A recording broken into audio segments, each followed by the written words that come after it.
अस्सलाम वालेकुम second year, कैसे हैं आप सब।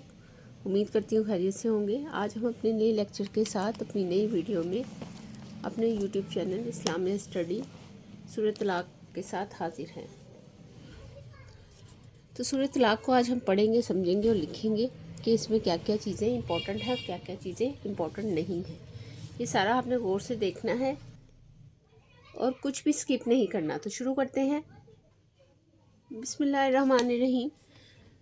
सूरह तलाक का तारुफ जो है वो लिखना है, ठीक है, वो लिखें। सूरह तलाक का तारुफ लिखें, ठीक है, ये आप लिखेंगे सबसे पहले। फिर है सूरह तलाक, कुरान मजीद की 35वीं सूरत है, ठीक है, आप इसके बारे में लिखेंगे। तो ये क्या हुआ, ये हुआ MCQs। पहले हमेशा मैंने आपको कहा है तारुफ अगर आप याद कर लेंगे तो आपको बहुत आसानी हो जाएगी। ये सूरत मदीना में नाजिल हुई। ये कौन सी सूरत हुई? ये मदनी सूरत हुई। इसमें 2 रुकू और 12 आयात हैं। मुख्तसर सूरत है और बहुत इम्पोर्टेंट है। MCQs के हवाले से ये वाला जो मैंने निशान लगा रही हूँ हाईलाइट से, ये MCQs हैं। ये सूरत कुरान मजीद के कौन से पारे में है? 28वें पारे में है। तरतीब तौक़ीफ़ी के हिसाब से ये 65वीं सूरत है, ठीक है। ये सूरत का नाम पहली आयत या नबीयू से लेकर आसुल इद्दता से मखूज़ है, ठीक है। इस सूरत में यानी ये वजह तस्मीया, इस सूरत में तलाक और इद्दत के अहकाम बयान हुए हैं, इसलिए इसका नाम सूरह तलाक रखा गया है। ये सारा वजह तस्मीया है, ठीक है। आगे है मरकज़ी मौजू। ये हमेशा सवाल होता है, देखिएगा जैसे क्वेश्चन नंबर 1 लिखा है, सूरह तलाक में तलाक और इद्दत के अहकाम और कामयाब ज़िंदगी गुजारने के रहनुमा उसूल बयान किए गए हैं। बुनियादी मज़ामीन जो इसके हैं वो है, बुनियादी मज़ामीन तो हमेशा आता ही है लॉन्ग क्वेश्चन में, वो भी आप देख लीजिएगा। बुनियादी मज़ामीन जो होते हैं वो असल में खुलासा होता है बहुत मुख्तसर।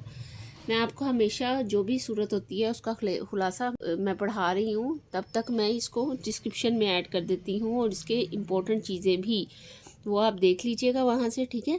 सूरह तलाक में कामयाब समाजी ज़िंदगी की बुनियाद तकवा और तवक्कुल का करार दिया गया है। कामयाब ज़िंदगी की बुनियाद किस चीज़ को करार दिया गया है, ये जो है ये मुख्तसर सवाल है, ठीक है। इस सूरत में तकवा और तवक्कुल के मुतअद्दिद समरात बयान किए गए हैं। तकवा और तवक्कुल इख्तियार करने से मुश्किलात दूर होती हैं, रिस्क में बरकत आती है, अमूर में आसानियाँ पैदा होती हैं और गुनाह माफ़ होते हैं, अल्लाह ताला से अजर अज़ीम मिलता है। सूरह तलाक में इज़्दिवाजी ज़िंदगी के अहम पहलू तलाक और इद्दत के अहकाम बयान किए गए हैं। मियाँ बीवी के लिए अगर पुरअमन तरीके से इकट्ठे रहना मुमकिन ना हो तो तलाक के ज़रिए से जुदाई का रास्ता इख्तियार कर सकते हैं। इस्लाम में इस जुदाई को पसंद नहीं किया गया, नागज़ीर हालात में इसकी इजाज़त दी गई है। इस हवाले से चंद जो है हदायत दी गई हैं। अहले ईमान को हुक्म दिया गया है कि जब औरतों को तलाक दें, ठीक है, यहाँ से थोड़ा सा आपको ज़रा सा मुश्किल हो रहा होगा देखने में, लेकिन जाहिर है आपको देखना तो है, करना तो है, ठीक है। अब यहाँ पे है तलाक दें तो इद्दत के दिनों को शुमार कर लिया करें।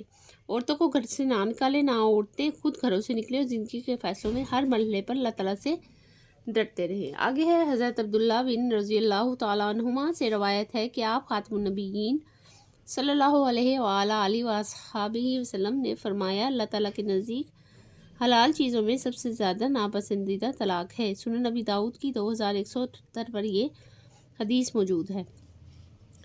हज़रत सोबान रज़ियल्लाहु ताला अन्हा से रवायत है कि नबी करीम खातमुन नबिय्यीन सल्लल्लाहु अलैहि वसल्लम ने फरमाया, जिस औरत ने अपने शोहर से बगैर किसी ऐसी तकलीफ़ के जो इसे तलाक लेने पर मजबूर करे तलाक का मुतालबा किया तो इस पर जन्नत के खुशबू हराम है।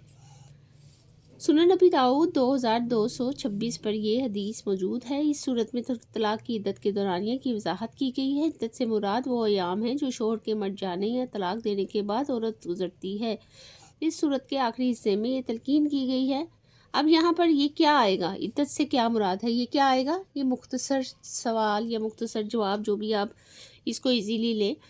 इद्दत से क्या मुराद है, ये मुख्तसर जवाब होगा जो आपने लिखना होगा, ठीक है। ये इनर में से क्वेश्चंस बता रही हूँ, इसीलिए कहती हूँ कि वीडियो को स्किप ना करें तो आपके दरमियान में से आपको काफ़ी सवालात मिल जाते हैं। आखिरी हिस्से में तलकीन की गई है कि अल्लाह ताला से डरते रहो, किताबुल्लाह पर अमल करो, नबी करीम खातमुन नबिय्यीन सल्लल्लाहु अलैहि वसल्लम की इताअत करो।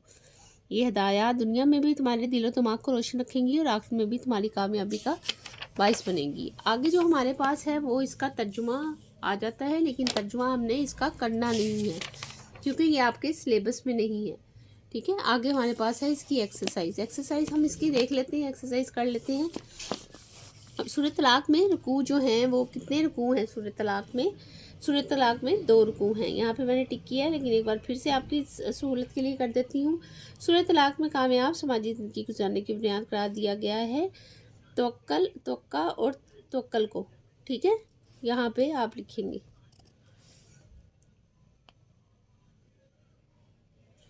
आगे है सूरह तलाक में अहकाम बयान किए गए हैं तलाक और इद्दत के। ठीक है, सूरह तलाक में आयात कितनी हैं? 12। शुरू में ही पहली लाइन में ही इसको मैंने हाईलाइट करवाया था। मियाँ बीवी में लाती कहते हैं तलाक। मुख्तसर जवाबदेह में आ जाता है सूरह तलाक का मरकज़ी मौजू बयान करें। सूरह तलाक का मरकज़ी मौजू ये हमारे पास मौजूद है। पहला सवाल यहाँ से लेकर यहाँ तक आप इसको लिखेंगे और इसी को हम अपने पहले सवाल में ऐड करेंगे। अब जब मैं पढ़ा रही होती हूँ यूनिवर्सिटीज़ में तो मुझे ये पता होता है कि सवालात के जवाबात बहुत अहमियत के हामिल होते हैं और उसको मैं पहले ही निशान लगवा देती हूँ या बाद में हाईलाइट कर देती हूँ। तो यही तरीका मैंने यहाँ पर इस्तेमाल किया है। आगे है सूरह तलाक के वजह तस्मीया तहरीर करें। वजह तस्मीया ऑलरेडी मैंने आपको जिससे साथ शेयर की थी। यहाँ से हम लेंगे इसको, यहाँ से इस सूरत का नाम जो है यहाँ तक रखा गया है। ठीक है, ये इसकी वजह तस्मीया है। इसको हम निशान लगा लेते हैं क्वेश्चन नंबर 2 के हवाले से। ठीक हो गया। आगे हमारे पास है सूरह तलाक में तकवा और तवक्कल पर के क्या समरात बयान किए गए हैं। क्वेश्चन नंबर 3 है तवक्का और तवक्कल इख्तियार करने के यहाँ से लेकर अजर अज़ीम मिलता है। बुनियादी मज़ामीन का पहला पैराग्राफ है और सेकंड लाइन है। ठीक है, ये क्वेश्चन नंबर 3 का हो गया आंसर। आगे हमारे पास क्वेश्चन नंबर 4 आ गया। तो तलाक की नापसंदीदगी पर एक हदीस मुबारक लिखें। ये लिखेंगे आप, ये देखें मैंने मार्क किया हुआ है यहाँ से। आप खातमुन नबीय्यीन सल्लल्लाहु अलैहि वसल्लम ने फरमाया से सबसे ज़्यादा नापसंदीदा चीज़ तलाक है। यहाँ तक आप लिखेंगे। सुनन नबी दाऊद की 2178 पर सुनन नबी दाऊद की हदीस मौजूद है। नेक्स्ट हमारे पास है सूरह तलाक में कौन से 2 अहकाम की तफसील बयान की गई है। ठीक है, यहाँ पर हमारे पास 5 में है। कौन से 2 अहकाम की तफसील बयान की गई है? आप यहाँ से लिखेंगे, यहाँ से नंबर 5 का। ठीक है, और यहाँ तक आप इसको लिखेंगे। पैराग्राफ नंबर 2 है बुनियादी मज़ामीन का, वो आप लिखेंगे। ठीक है, इसके बाद हम देख लेते हैं हमारे पास कौन सा नेक्स्ट क्वेश्चन है। तफसीली जवाबदेही में आ जाता है। अच्छा, ये सारा हमने कर लिया। ठीक है, सूरह तलाक के बुनियादी मज़ामीन तहरीर करें। मैंने पहले भी आपको बताया था कि ये कोई लॉन्ग क्वेश्चन है और ये आ जाता होता है, तो लॉन्ग क्वेश्चन में हम लॉन्ग क्वेश्चन का लिख लेंगे कि ये लॉन्ग क्वेश्चन है। ठीक है, ये सारा आप लिखेंगे नीचे तक, यहाँ तक, यहाँ से। इसके अलावा मैंने हमेशा से डिस्क्रिप्शन में एक खुलासा डाला होता है, वो आप ज़रूर रीड किया करें। उससे कुछ ना कुछ इन्फॉर्मेशन आप तक पहुँचेगी। उससे क्या होता है, उससे ये फ़र्क पड़ता है कि आप जब बुनियादी मज़ामीन ऐड करते हैं तो इसमें से कुछ भी ऐसा कुछ भूल सकते हैं, लेकिन उसमें अगर आप पढ़ेंगे ऐसा स्टोरी तो वो आपको याद रह जाएगा। तो आज हमने अपनी पूरी एक्सरसाइज ख़त्म कर ली, पूरी एक्सरसाइज को कर लिया। इसमें कुछ भी ऐसा नहीं था जो बहुत डिस्कस करने वाला हो। बहुत वाज़ेह और बहुत मुफस्सल तरीके से इसमें बताया गया है। मुफस्सल तरीका ये नहीं होता कि वो लेंथी हो, मुफस्सल तरीका ये होता है कि जो आपको अच्छे से जामिया तरीके से समझ आ जाए। ठीक है, ये हमने ये सारा कर लिया है और मैं उम्मीद करती हूँ कि ये जो भी हमने आज पढ़ा है, क्योंकि इसमें तर्जुमा ऐड नहीं है, वो आपको सारा समझ में आया होगा। ठीक है, अपने दोस्तों के साथ इसे शेयर करें। जिनके पास इसके नोट्स नहीं है, हमेशा की तरह मैंने आपको कहा है कि इसको कहीं से स्किप मत कीजिएगा, ताकि अंदर जो मैंने सवालात मुख्तसर बताए हैं, जिनको हाईलाइट नहीं किया और जो आ जाते हैं, वो सारे मैं अकॉर्डिंग टू बोर्ड बताती हूँ। इसके अलावा मैं कुछ भी अलग से नहीं बताती। अब हमारे पास सिर्फ एक लास्ट सूरत बाकी रह गई है, वो भी हम इंशाल्लाह जल्दी कंप्लीट करने के बाद इसको सारे इंपॉर्टेंट आंसर क्वेश्चंस को देख लेंगे। मेरी वीडियो को लाइक ज़रूर कीजिएगा अगर समझ में आया, पसंद आया, ताकि मुझे इससे आइडिया रहे कि आपको ये समझ में आ गया। और सब्सक्राइब करना बिल्कुल मत भूलिएगा, क्योंकि बेल आइकन को प्रेस करने से ही आपको नेक्स्ट वीडियो का पता लगेगा, नेक्स्ट लेक्चर का पता लगेगा। अपना बहुत सारा ख्याल रखें। नेक्स्ट वीडियो में नेक्स्ट लेक्चर के साथ आपके साथ दोबारा से मुलाकात होती है। तब तक के लिए अल्लाह हाफिज़।